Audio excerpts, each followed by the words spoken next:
Podcast. Welcome, welcome, welcome. Aleluia. Amém. A gente tem que começar o podcast assim sempre. E hoje, gente, eu estou até emocionado, eu estou nervoso, estou tremendo aqui, estou suando, frio. É muita honra, né? É muita glória, é muita honra. Nosso podcast hoje, a gente vai fechar ele depois desse podcast. Vamos embora. Vamos zerar ele, Fecha Pastor a porta. Márcio. Porque Por mais que nós estamos no ano das portas abertas, né? É verdade. Gente, nós estamos na mesa podcast e eu sempre falo que Deus, ele é muito bom com a gente. E eu sempre falo também que Deus prepara, nós fazemos nossas agendas, mas Deus prepara a agenda, né? As conexões, né? E conexões do jeito dele. E hoje, para nós aqui, é uma honra demais. A gente já teve aqui grandes homens de Deus. Hoje estou aqui com o pastor Márcio, né, que é o nosso pastor aqui da Q8, que é um grande homem de Deus também. Tivemos aqui o pastor Márcio Alves, Naor, o pastor Luiz Rigonato, Guilherme Rigonato. Só um homem de Deus, né? Homem abençoado. E hoje, gente, hoje nós estamos aqui com o nosso pastor da videira, o pastor-chefe, o number one, pastor Aloísio Silva. Aleluia! Cadê as palminhas aqui? Glória a Deus! Então, gente, olha só, pra gente já começar nosso podcast, eu tô aqui com o pastor Márcio Reis. É um privilégio sempre, né? E eu tô muito honrado, sinto muito honrado, né? Jamais imaginei que um dia estaria gravando com o pastor, né? Pastor Imagine eu. que me inspira tanto, né? Que eu tenho se alimentado dessa mesa, nessa mesa espiritual todo domingo. Eu me sinto muito honrado de ter o pastor Aloísio Silva aqui conosco. Grande honra mesmo. Obrigado, pastor, né, de ter aceitado esse desafio aqui de estar conosco aqui. E o que me, né, já falando algumas coisinhas, mas o que me chama muito a atenção sua é a sua simplicidade, sabe? Verdade. E é algo que revela muito Cristo, sabe? A sua simplicidade, né? Onde o Senhor chegou, onde o Senhor está, pela graça de Deus. Nós sabemos que tudo isso é pela graça de Deus, mas o Senhor é uma pessoa que, na realidade, faz parte da minha vida, onde foi um divisor de águas, né? Onde eu tive realmente uma revelação de algo muito maior que me levou a um descanso, né? Que é a revelação da graça de Deus. Eu sinto honrado de ter o pastor aqui, né, nesse podcast aqui conosco. Seja muito bem-vindo. Obrigado pelo carinho. Pastor Luiz, muito obrigado. Que honra ter o senhor aqui com a gente, nosso Hangout. Esse aqui é o Hangout, né, da Q8, mas é dos jovens também. A gente chama de Hangout. Porque Hangout, ele é o ponto de encontro, né? O lugar favorito de se encontrar. Vamos Hangout, vamos se encontrar, né? Então a gente fala que o Hangout é o lugar onde a gente se Hangout para ter um tempo com Jesus.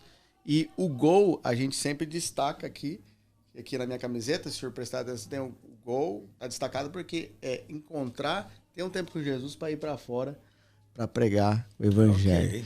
Então, bem-vindo, pastor. Bem-vindo ao nosso Hangout Podcast. Uma honra ter o senhor com a gente. Eu queria que o senhor se apresentasse, falasse do Senhor, da sua família, né, da igreja lá no Brasil, como vocês estão vendo, o que o senhor tem vivido lá, né, esse tempo agora, esse ano. Bom, meu nome é Aloísio, sou pastor há 35 anos. Completei 35 anos. Vou fazer 36 em agosto, ordenado no dia 20 de agosto. Sou casado com a pastora Márcia, tenho 2 filhas e 5 netas. Aleluia. Aleluia. E sou pastor da videira. Apesar da gente ter essa função, né, de supervisionar todas as igrejas, eu sou pastor local também. Sou pastor da igreja local, sou pastor lá em Goiânia. Prego aos domingos, mesmo viajando, prego aos domingos. Então, hoje eu estou aqui na Flórida, mas sábado eu estou de volta, domingo de manhã estou lá no culto. Vocês podem se conectar lá que eu estarei lá. Meu Deus. Então, eu sou pastor de igreja local.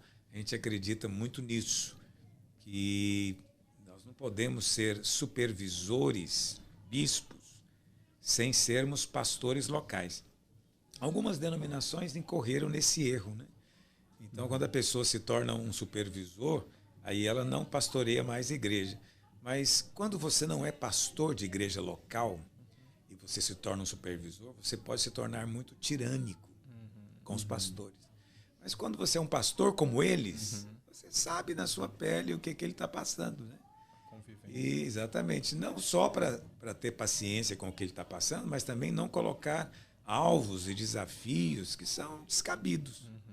Então, a grande beleza é que o supervisor, ele só vai realmente cobrar aquilo que ele mesmo tem. Cabe um sapato. Né? Então, se ele está frutificando, se as células dele estão multiplicando, ele fala de multiplicação, ele fala de crescimento. Mas se nem ele está crescendo, como é que ele pode agora cobrar que os outros cresçam? Né? Então, é muito importante ser um pastor local. Essa é uma das razões que eu sou, né? E todos os supervisores da vinha, eles têm que ser pastor local também.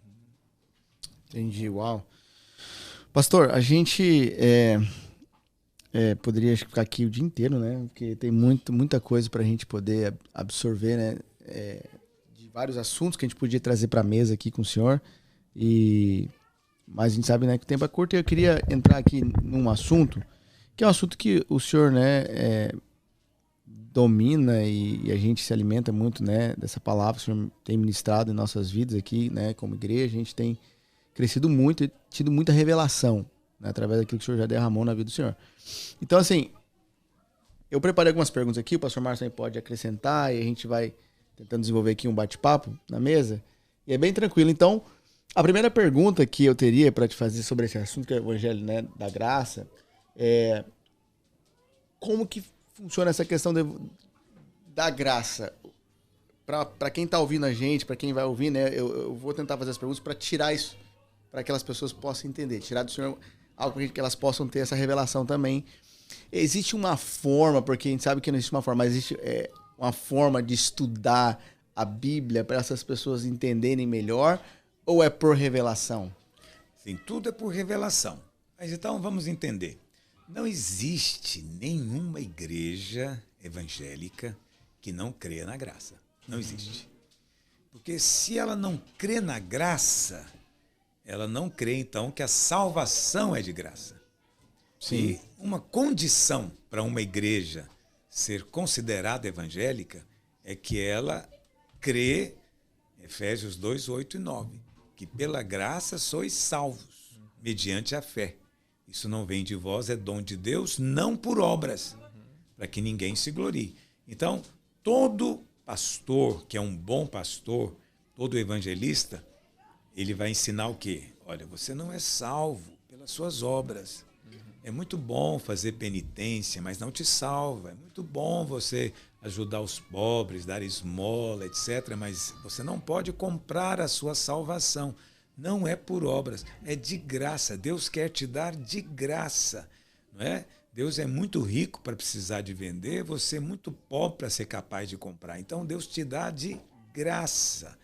Então toda igreja evangélica ensina isso. Se não ensina, não é igreja evangélica. É outra coisa. É uma seita. É uma seita, você corre dela. Então, para ser evangélico é assim. Mas inclusive a crítica que é feita aos evangélicos é essa: é muito fácil ser salvo. Basta crer. Exatamente. É pela graça mediante a fé. Isso é a salvação. Agora, o que as pessoas depois passam a ensinar? Olha, a salvação é pela graça. Tudo bem, pela fé. Mas agora, permanecer salvo é por sua conta. Vai lhe custar. Vai custar muito para você. Então pensa bem. Então veja, é aí que mora o problema. Sim. É chamado de mistura. A mistura. Então o que diz Colossenses 2,6? Assim como aceitaste a Cristo, viver agora nele. Ou seja, a maneira como você foi salvo é a maneira como você deve viver agora. Foi através dele, né? Então, tudo vai ser pela graça. Tudo. Então, como é que eu vou me santificar? Por graça. Como é que eu vou vencer o pecado? Por graça. Como é que eu vou me tornar um líder ou ter frutos, ser cheio do Espírito? Tudo isso é por graça. Nada disso é por obras. Né? Mas, infelizmente, na maior parte das igrejas evangélicas, eles restringem a graça só para a salvação. E depois é por sua conta. Agora, preste atenção no que eu vou dizer. Se manter-se salvo depende de você, você vai para o inferno. É chato dizer isso. Porque ninguém consegue manter-se salvo. Você não consegue ser salvo e nem se manter. Tudo é obra dele, da sua graça. Não é? Agora, eu não digo isso para assustar ninguém.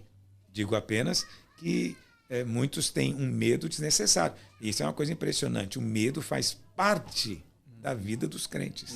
É o tempo inteiro. É o medo de se perder, é o medo de não ser salvo, perder a salvação, é o medo do diabo vir possuí-lo, é o medo da maldição, da praga. Ele vive o tempo inteiro com medo.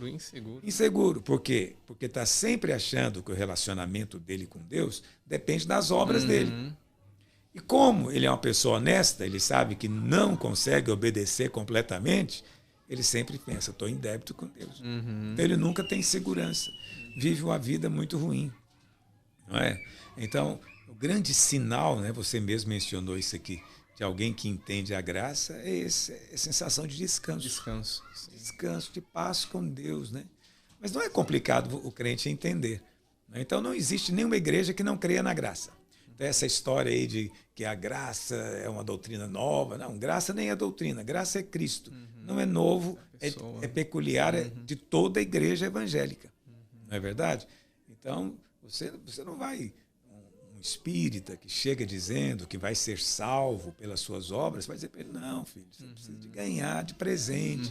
Isso é que um crente verdadeiro ensina. Sim. O outro que está ali fazendo penitência, indo a pé para as cidades aí, para conseguir uma bênção de Deus, vai dizer, não precisa disso, pede que Deus te dá.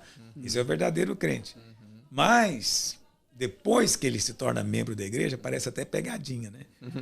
É como não contaram tudo, né? Não te contaram tudo. A coisa não é assim tão boa, não. Agora você vai ver o pau quebrar. E aí o que acontece é que a vida do crente se torna, às vezes, pior do que ele era antes de converter. Antes ele tinha até uma certa paz, agora perdeu não tem a paz nenhuma. Né? Que coisa triste. E essa questão, então, seria entender, então, a falta de conhecimento, né? A falta de... Na verdade, muitos até entendem, mas eles não conseguem crer. Não conseguem crer. Por que não conseguem crer? Seria uma falta de fé, pastor? É porque a pessoa teve a sua mente formada por um ensino baseado no medo. Então, os pastores, isso eu estou falando de maneira assim, hegemônica. Aos domingos, eles pregam para produzir medo. Só ameaças. Então, olha, você não tem dado dízimo, você vai pagar ele na farmácia, você vai pagar na oficina mecânica. A pessoa tem medo. Tranca a rua, vai pegar você. Você que está caindo em pecado aí de imoralidade, olha, pomba gira vai entrar em você.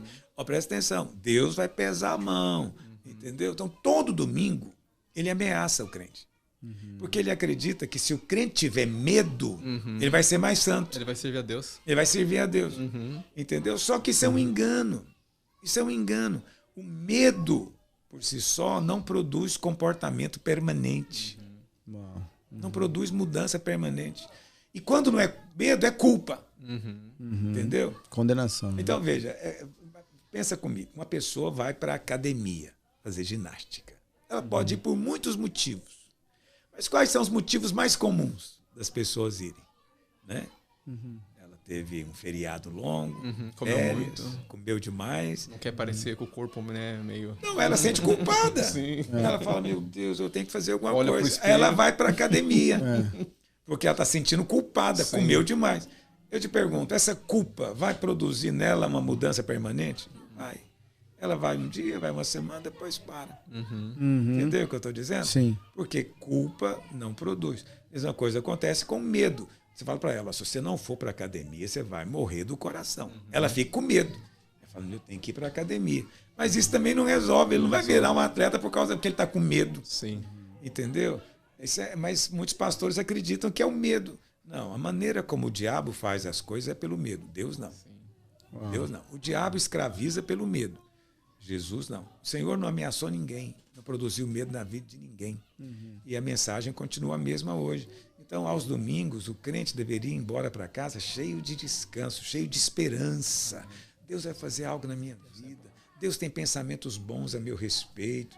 É assim que ele deveria ir embora. Mas muitos vão embora pesados.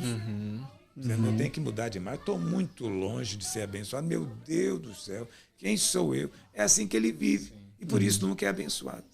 Que coisa triste. É um fardo pesado que ele tem carrega. que me interromper, porque eu sou falador. Começa a falar. Interessante quando eu fui caminhar, né? Comecei a caminhar com a Vinha. E de repente nós estávamos numa reunião de pastores, numa capacitação. Daqui a pouco, né? Falaram assim, não, a gente crê que não se perde a salvação. Aquilo, quando eu ouvi, eu falei, meu Deus do céu, onde que eu tô? Aonde que eu me envolvi? Eu falei, Jesus do céu, e agora? E aí, interessante, que teve um pastor que me ajudou. Ele falou, meu querido, faz o seguinte, né? Eu também crio da forma que você cria. Vem, continua crendo dessa forma, mas vem, escuta, vai escutando, né? E eu falei, mas rapaz, mas é muito diferente. Daí eu me sentia diferente, eu olhava ali e falei, meu Deus do céu, né? Como assim, né? Agora não, né? Não perde a salvação, eu sempre né? Lutei para manter minha salvação. Criei nisso, sempre me ensinaram isso. E agora estão falando assim que, né, que a salvação não se perde, né? E é interessante que, né, que quando você vai ouvindo, né, é como os teus olhos vão se abrindo, né? E certa vez eu estava conversando com Deus, e interessante, né? E Deus falou assim, você glorifica mais a obra do diabo do que a minha obra. Aí eu comecei e falei, como assim, Senhor? Aí ele falou, vai para o Velho Testamento. Os rituais, o sacrifício. O sacrifício, quando era oferecido uma vez por ano, ele durava a validade de 1 ano. E você, né, acha que o sacrifício de Cristo ele tem validade até o próximo pecado? Pois é. Então a obra tipo assim, a obra humana do homem em oferecer um animal ali tinha mais poder. É muito mais poderosa do que o sangue. Você está blasfemando o sangue de Cristo, está achando, como o Hebreus fala, pisoteando o sangue de Cristo. Você acha que o sangue de Cristo tem validade até a sua próxima caída, né? A sua queda. E aquilo foi algo que entrou, eu falei, é verdade. E eu sempre hoje, quando eu vou pregar, eu falo, eu quero glorificar a Cristo. É o sacrifício dele, é a obra do Calvário, porque isso que vale a pena. Né? Aleluia. É, exatamente. O seu raciocínio, Deus leva cada um por um caminho, né? Mas é sempre assim. Isso é revelação. Você estava perguntando de revelação. A revelação é isso. É quando a ficha cai. Você fala, poxa vida, é você compreender a lógica de Deus, a lógica da palavra de Deus. Né? Então, é muito estranho, né? Você foi salvo pela graça, mas Deus diz, não, isso é provisório. Isso vai depender de como eu te avaliar agora. Sim. Então a pessoa vive com medo, né? Eu vou ter que encarar Deus um dia. Você sabe, na maior parte das igrejas, você fala da volta de Jesus, as pessoas têm medo. Fala Apocalipse, né? Não sei se vocês viram, né? Treme, aquela né? situação ali com a Baby Consuelo, né? Sim. Ela no meio do carnaval e ela falou, o Apocalipse chegou, né? Acabou o carnaval, né? Acabou a graça, acabou tudo. Porque acabou a festa. Acabou a Vambora. festa, porque agora Deus está chegando. Deus é com a nossa mal-humorado. Deus tem não que falar, Deus, entendeu? Todo mundo com medo ali. Sim. Com medo. Olha que nem é na igreja. Sim. Com medo. Aí você fala, mas não é verdade, pastor. Mas preste atenção. É tão difícil chegar para um grupo daquele e dizer, olha, tem perdão disponível para você. Deus te ama muito. Sim. Não importa o quanto você tem pecado, o perdão é maior do que o seu pecado. Quer dizer, não é difícil isso. Sim. Mas eles dizem, não, isso não vai tirar ele do pecado. Falar do Apocalipse vai. Vai por um momento, Sim. mas não produz mudança permanente. Essa aqui é a grande verdade. Pastor, antes de ir para a próxima pergunta que tem a ver com isso que o senhor está falando, a questão da mistura, aquela passagem que fala do odre com vinho novo, tem a ver essa questão da graça com a lei, não misturar? Sim, completamente. Jesus está falando ali que a lei é um odre antigo. Antigo. Entendeu? E ele está trazendo agora o vinho novo da nova aliança. Por isso, a gente sempre chama de vinho novo. Né? Ele não é só a videira verdadeira, ele é o vinho novo que foi trazido. E esse vinho novo não combina mais, né, com o odre antigo. Um não encaixa no outro. Mas as pessoas ainda insistem nisso. Simplesmente não conseguem entender que aconteceu algo entre o Novo e o Velho Testamento. O Filho de Deus foi levantado na cruz. Encerrou um tempo, uma dispensação, começou outra. E alguém vai dizer, não, mas é tudo palavra de Deus. Sim, é tudo palavra de Deus, mas você tem que ler à luz do Evangelho, da cruz. Aconteceu algo. E esse acontecimento mudou uma porção de coisas. Mas muitos vivem lendo o Velho Testamento como se fosse hoje. Por isso é que tem medo de perder a salvação. Porque eles pegam, por exemplo, lá o Salmo 51, quando Davi ora, né, ele está arrependendo do seu pecado, ele fala: não retires de mim o teu espírito. Restaura em mim a alegria da salvação. Então ele diz: olha aí, Davi perdeu a salvação, ele está pedindo para Deus não tirar o espírito. Mas isso era no Velho Testamento. Né? O Espírito Santo não habitava no homem. Mas Cristo veio, ressuscitou, enviou para nós o Espírito Santo, que veio para residir, ele não visita. Então hoje um crente não pode mais orar: não retire de mim o teu espírito. Porque isso não vai acontecer. Mas quando ele lê o velho sem entender o novo, aí vira essa bagunça. Ele mistura, né? Vira essa confusão na mente dele. E aí ele nos ouve e fica chocado. Meu Deus, o que é essa doutrina nova? Né? Mas não tem nada novo. É apenas a diferença entre Velho Testamento e Novo Testamento. Vinho novo, odres velhos. E muitas deles não entendem, né? Porque quando a palavra de Deus diz que quem está em Cristo nova criatura é, as coisas velhas passaram e tudo se fez novo. Então, o novo nascimento, até quando Nicodemos vai até Jesus e fala: né, que eu faço? Né? Ele fala: tem que nascer de novo. Então, tem pessoas, e isso foi muito claro para mim: peraí, o novo nascimento quer dizer, se eu nasci, né, é uma nova... Porque aí Deus fala comigo bem assim, fala assim: peraí, o teu filho que nasceu de você, porque era aquela questão, né? Será que é a questão da salvação que eu volto? Perde a salvação, não perde a salvação, né? Um filho que nasce de você, que tem o seu DNA, você tem como ele nascer e desnascer de você? Não tem como. Por mais que ele negue que ele não é seu filho, mas se for ali fazer um exame, vai mostrar que é o mesmo DNA. Tem ali a semente divina, tem ali, né? Então, isso daí foi muito claro, porque muitas teologias ou muitas ideologias que a gente, né, que criamos, é que o Espírito Santo, como o pastor falou, ele vem, ele vai, ele não é, né, ele não é a nossa vida, né? É alguém que reside só, né? É alguém que só visita na realidade, né? Ele vem e vai. Mas quando nós entendemos que nós nascemos de novo, que nós temos a vida de Deus... Esse é o problema, as pessoas não creem no poder do novo nascimento. Sim. Eles acham que é só uma ilustração bonita. Você é filho de Deus, mas na verdade eles pensam o seguinte, que a gente é filho adotivo, né? Você na verdade é filho da cobra, mas Deus quer te levar para o céu, entendeu? Mas você é filho da cobra. Então assim, isso não é verdade. Sim. Você não é mais filho do diabo. Amém. Você é filho de Deus. Amém. Por isso que você é salvo. Agora, o novo nascimento, ele é muito poderoso. A Bíblia chama de uma nova criação.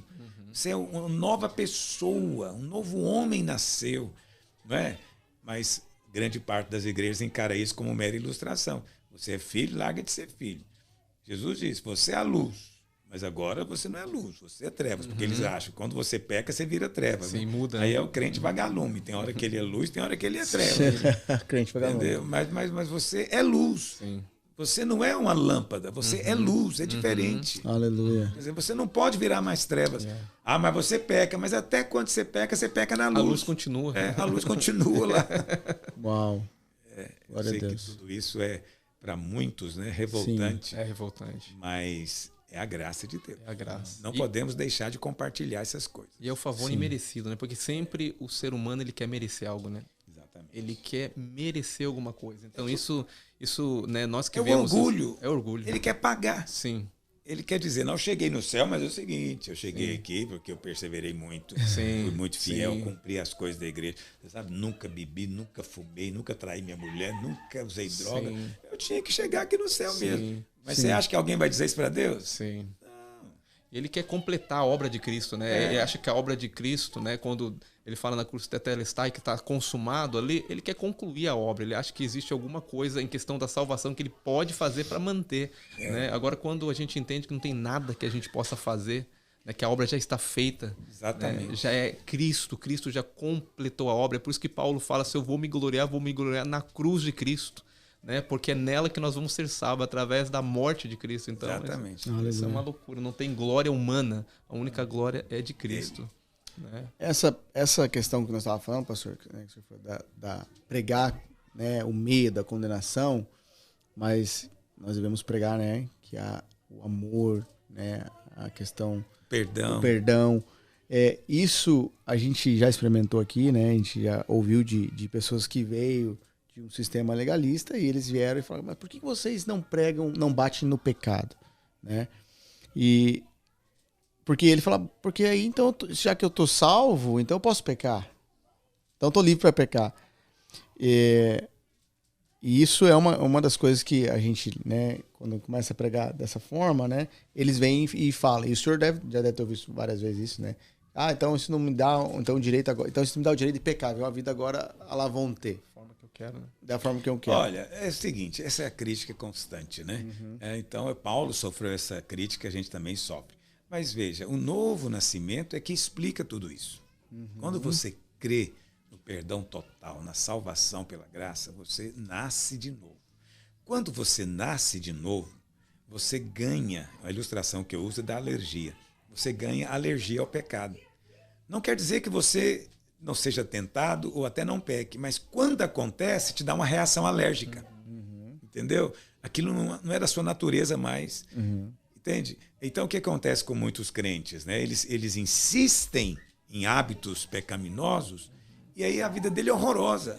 Entendeu? Ele fica doente, não dorme direito, passa mal, vive angustiado, porque ele não quer largar aquele problema. Mas um dia ele cai em si e fala, sabe uma coisa? Eu não sinto bem, eu vou parar de fazer isso. A vida dele muda. Porque ele está seguindo a própria nova natureza. Então, o que é andar no Espírito? É seguir a nova natureza. Não é complicado. Mas muitos têm hábitos antigos. É preciso ter paciência, porque hábitos são coisas repetitivas e que depois demora a ser removido. Então, às vezes, o novo convertido chega, ele tem hábitos. Entendeu? Mas não quer dizer que ele não nasceu de novo. Entendeu? É um processo agora. Então, mas ele tem hábito de falar. Então, por exemplo, ele vai contar um testemunho e fala Ave Maria, Deus é bom demais. Você fala, não, Ave Maria, a gente não fala Ave Maria. Ele fala, não fala não. Entendeu? Para ele vai mudar o linguajar. É claro que tem outros que falam coisas ruins, né? Coisas feias.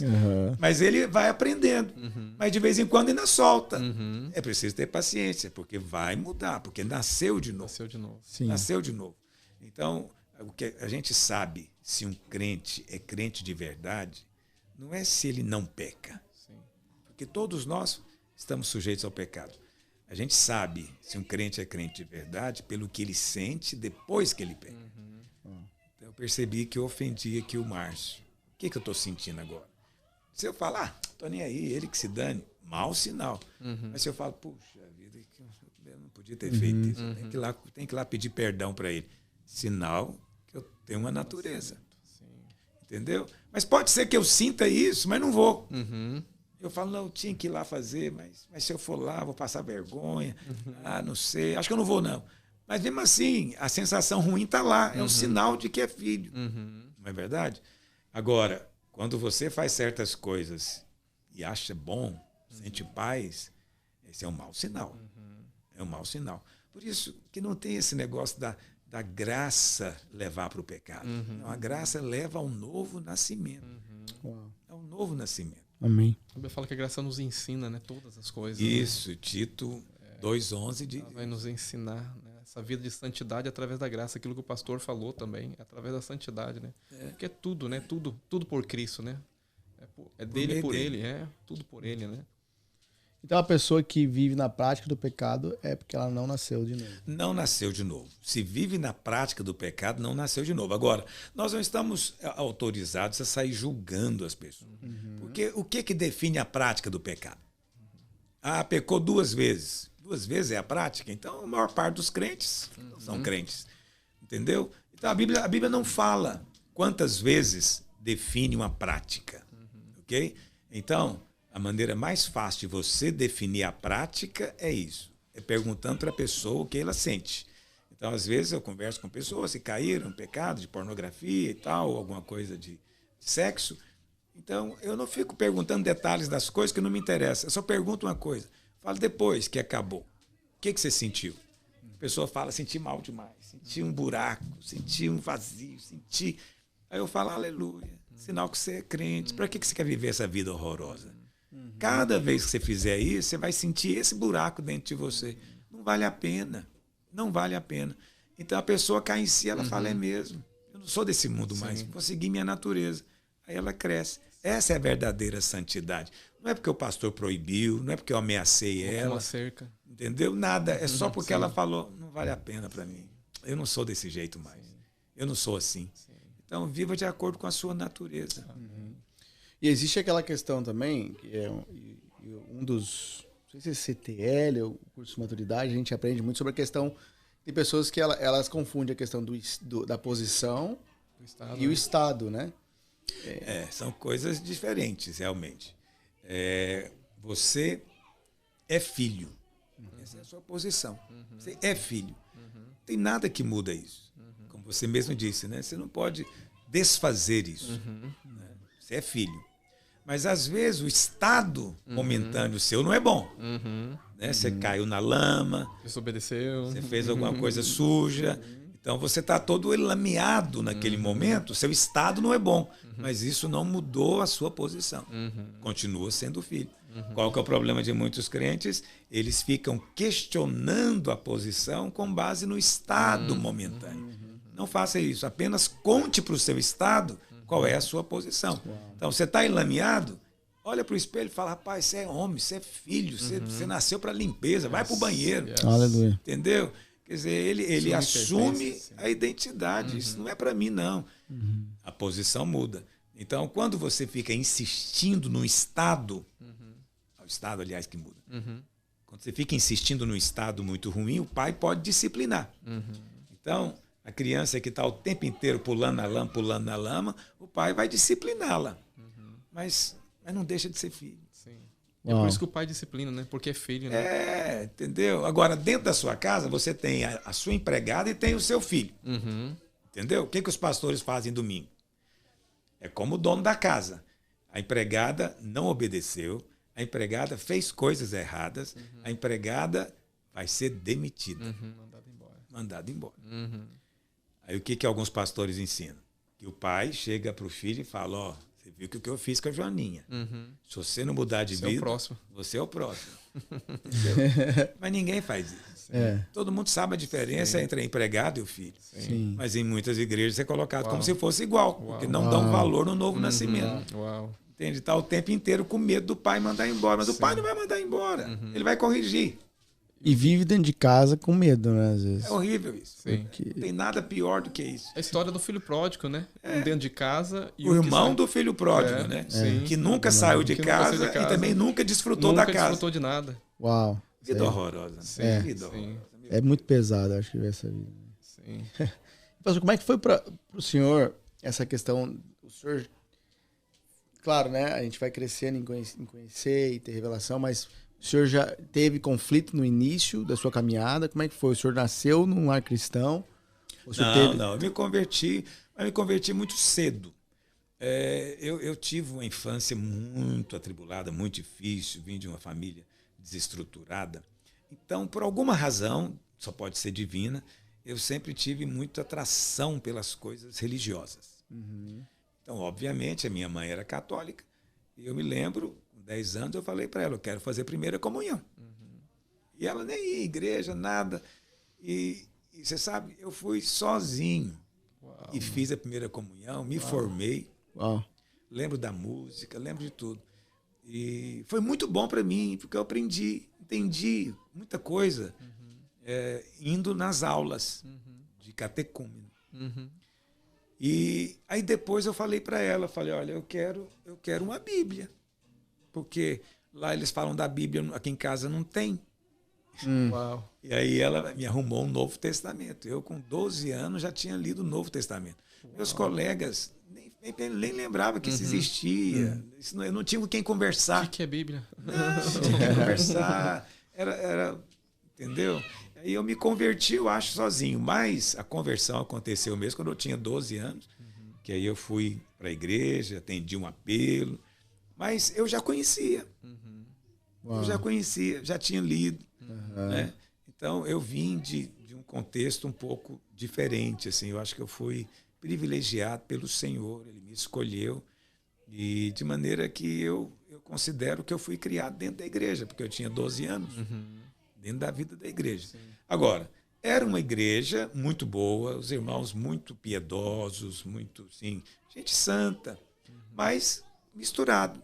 Lei com graça. Né? Com ensinos misturados. Mas quando eu me inteirei 20 anos de idade, eu tive uma experiência lendo um livro de Watchman Nee, chamado Mensageiro da Cruz. E lá tem um capítulo chamado Em Cristo. Quando eu li esse capítulo, isso mudou minha vida. E eu passei a ter outra percepção da vida cristã. E a partir daí, eu diria que minha história começa, até ministerial, né?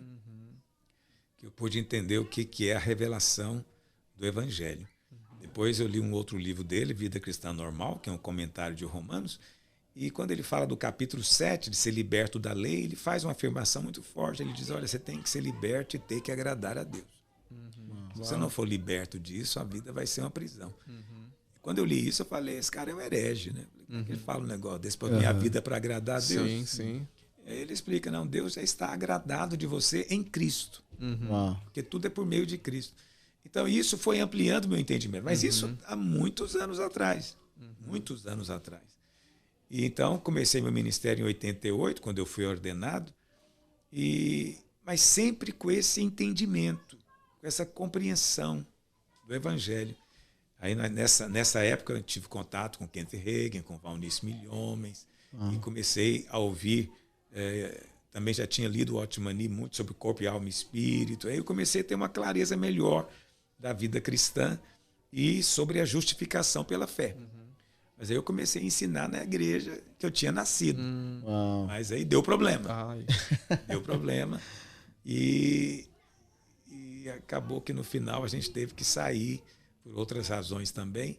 Mas a principal delas era essa, que eu estava ensinando uma visão diferente do pastor. Isso não é lealdade. Né? Não é lealdade. De maneira que, quando eu comecei a videira, eu comecei com essa compreensão. Mas aí, quando eu comecei a videira, isso foi em 99, havia todo um movimento de célula. Célula, G12, G5 e tarará. E, por incrível que pareça, eu era um dos pioneiros de célula no Brasil. E nós, então, resolvemos ter a nossa igreja, com esse slogan, Igreja em Célula. E por causa disso, havia muito ensino na época de liderança. Né? John Maxwell, aquele pessoal todo. E eu abandonei por um momento né, o ensino do Evangelho para me dedicar a isso, porque eu acreditei que isso é que iria produzir líderes na igreja. Mas foi um engano, um equívoco. Né? E aí, depois de anos, eu voltei novamente a enfatizar o Evangelho, porque realmente não tem outra mensagem para nós. Sim. Deixa essas mensagens de autoajuda para os coaches, para as faculdades. Mas vamos pregar o Evangelho dentro da igreja. Amém. Glória a Deus. Pastor, para a gente já ir para o final aqui do nosso bate-papo,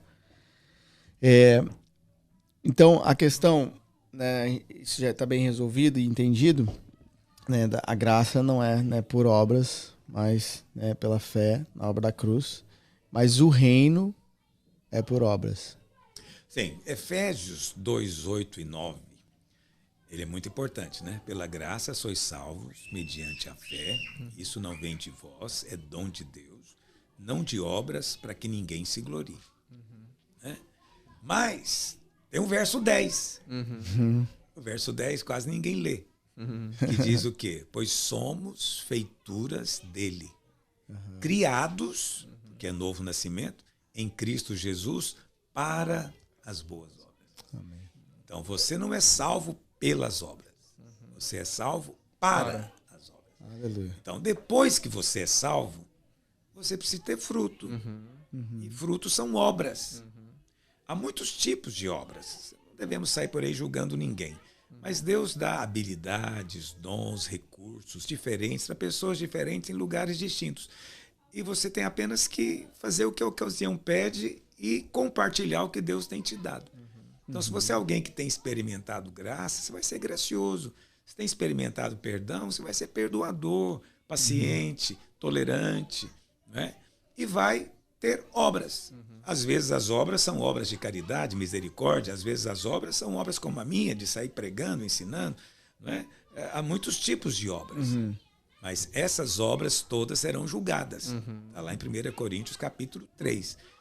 Alguns fazem obras que é ouro para Deus, prata, pedras preciosas. Outros fazem obra que é madeira, palha, feno. Essas obras vão ter que ser avaliadas um dia. Mas isso não tem nada a ver com a salvação. Isso tem a ver com recompensa, galardão, que vai acontecer quando o Senhor voltar. Esse é o tribunal de Cristo. Né? Amém. Glória a Deus. Pastor, uma curiosidade, né? A gente está gravando aqui, então acho que é legal deixar isso gravado. O senhor esteve com o Joseph Prince. E como que foi essa visita lá? Conta pra gente um pouquinho. Olha, uma benção, é um homem de Deus, realmente é alguém especial. Ele não é uma pessoa comum, não é alguém comum. É alguém que tem uma unção, uma revelação, um conhecimento do Evangelho assim impressionante, uma clareza para expor muito grande. Ele me atendeu, foi extremamente generoso comigo, a gente conversou durante umas 2 ou 3 horas. Ele me contou a história da sua igreja, me contou coisas da igreja local, mas principalmente compartilhou coisas do Evangelho. Então, e faz isso com muita unção, né? Não é só quando está lá no púlpito, né? Qualquer comunhão, qualquer coisa, você vê vida de Deus ali acontecendo, é algo assim realmente impressionante.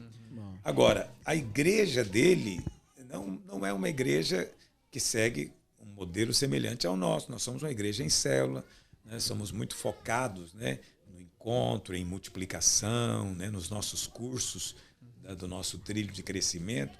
Lá não tem essa estrutura, não tem essa visão, é um pouco diferente. Mas isso como igreja, né? Mas em termos de mensagem, é uma bênção. Acho que temos muito que aprender com eles. Eu convidei para vir pregar lá no Brasil, numa das nossas conferências o ano que vem. Ele ficou de dar a resposta, né? Vamos torcer para ele participar com a gente lá, certo, porque vai ser uma bênção. Amém. Amém. Pastor Márcio Reis, o senhor quer falar mais alguma coisa, alguma pergunta? Pastor Luísio. Pastor, e no decorrer da caminhada, né, aquilo que o pastor falou também, né, que houve um tempo, né, do seu ministério, né, que o pastor começou a focar, tipo, uma mensagem mais, vamos falar assim, motivacional, né?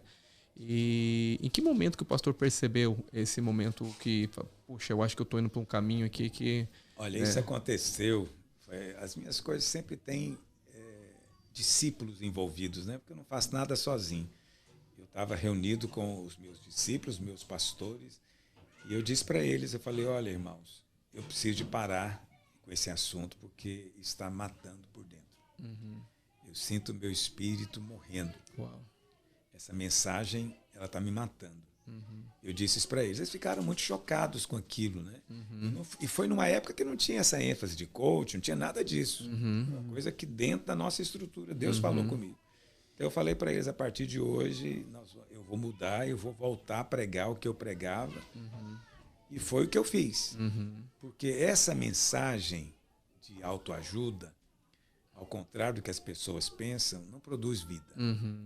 Produz mudança de comportamento, mas não produz mudança de vida. Então, nós estamos interessados em mudança de natureza, mudança de vida. Então, por isso que só o Evangelho pode produzir isso, mais nada. Justamente eu fiz essa pergunta porque foi isso que aconteceu comigo, né? Porque o momento que você começa a ter revelação, né, você fala assim, uau, você se sente livre, você se sente assim, uau, quanta condenação que cai, né? Aquilo que o pastor sempre fala, assim, a gente não vive, não sai, não vou pecar, não, eu tenho que me cuidar, né? Será que eu estou agradando a Deus, né? Você sai em paz. E essa paz, ela excede todo o nosso entendimento, né? E ela vai guardando nosso coração, nossa mente em Cristo, e Cristo é a nossa vida, aquilo que o pastor falou. Mas, pastor, foi uma honra, e é uma honra, né, ter o pastor aqui nessa mesa, que nós se alimentamos demais, né? Demais. E eu sempre falo, né, que cada vez que eu ouço, existe uma mesa espiritual, né, que ali é liberado muito maná do céu mesmo, eu alimento, e sempre estou muito fortalecido, né? Sinto honrado de caminharmos juntos, é um prazer, um privilégio, né? Me sinto muito honrado mesmo. Deus abençoe você, sua igreja, sua equipe. Vocês são uma grande bênção. Amém. Pastor, parabéns pelos 25 anos, né? Agora de... 35, né? Não, 25 da videira. Sim. Da videira, né? A videira fazendo 25, mas eu tenho 35 de ministério. Sim. Os 25 anos agora da videira, né? Sim. Glória a Deus. Obrigado. Muito obrigado. bom. Deus é bom. E a gente se sente muito honrado, privilegiado de poder caminhar, né? Sim. Com a vinha, né? Com a Participar da videira. mesma mesa, né? Amém. É bom demais. Pastor, o senhor quer liberar algo para quem está assistindo o podcast, falar alguma coisa? Olha, venha para a vida da igreja. Né? Não esteja só. Não se contente só em participar ou ouvir, né? Aqui no podcast ou qualquer outra transmissão. Essas coisas podem ser boas, mas nada substitui a vida da igreja, Amém. A família, o relacionamento com os irmãos. Não ande sozinho, não viva sozinho. Vem para conviver com outros que são da sua espécie, do seu tipo, que são filhos também. Tem defeito? Tem. Mas não existe igreja perfeita. E se você encontrar uma, não vá para lá. Saia dela. Sim. Porque você vai fazer ela ficar imperfeita. Então não tem, nós temos falhas, mas precisamos uns dos outros. Sim. Amém. Então a palavra que eu tenho para você é isso. Venha para a família, venha para casa, venha estar junto com os irmãos. Amém. Aleluia. Glória a Deus. Amém? Pastor, muito obrigado. Na próxima a gente vai fazer inglês, que eu sei que o senhor fala inglês, prega em Fala muito inglês. bem. Vamos tirar uma selfie que faz parte aqui do nosso podcast também, pra gente depois lançar lá. Amém? Josh, 1, 2, 3. Go! Aê! Glória a Deus. Bom demais, gente. Mais uma vez, obrigado. Assista nosso podcast, compartilha. Se vemos nosso próximo Hangout.